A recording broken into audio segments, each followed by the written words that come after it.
Bonjour, je m'appelle Clara, j'ai 25 ans et je suis UX designer depuis plus de 2 ans maintenant au sein de l'E1817. Dans l'équipe design, on est deux. Il y a Jérémy qui est UI designer et donc moi-même qui suis UX designer. En fait, on a chacun deux pôles bien différents avec des compétences spécifiques, mais qui sont totalement complémentaires. Je vais vraiment m'occuper de toute la partie compréhension des besoins. Donc ça va passer par une phase d'observation, une phase de recherche, d'analyse, tandis que Jérémy, donc l'UI designer, lui, va vraiment se concentrer sur la partie graphique, visuelle, avec les maquettages, les prototypages. Et le fait d'avoir ces deux rôles bien distincts, ça nous permet d'avoir un processus de conception qui est beaucoup plus approfondi et itératif.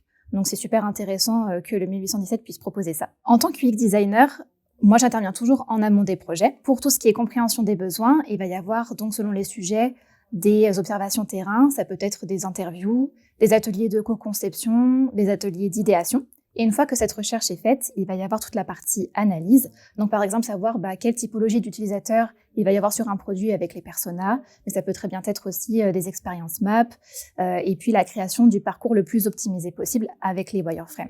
Et une fois que toute ma partie est faite, on discute avec l'UI designer pour que lui puisse prendre mon travail et le retranscrire au mieux sur les maquettes et sur les prototypages. Les outils que j'utilise le plus au quotidien au sein de l'E1817, c'est avant tout Figma, pour tout ce qui est partie restitution, pour ce qui va être les maquettages et puis la création des parcours, des wireframes.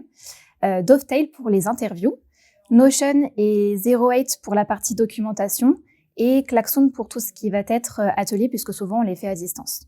Alors, il faut savoir que le 1817 nous pousse à nous sortir de notre zone de confort et nous pousse aussi à nous former. J'ai eu la chance de pouvoir faire plusieurs formations, donc des formations pour apprendre le Webflow, pour approfondir mon anglais, pour devenir tutrice, pour encadrer ensuite par la suite des alternants.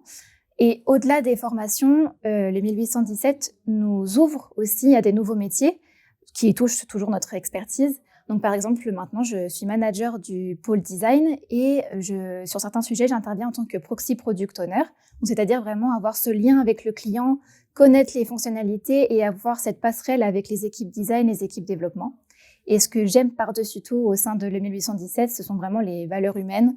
Il y a une bienveillance, il y a un esprit positif et pour moi, c'est vraiment des valeurs qui sont essentielles pour bien s'épanouir dans son travail.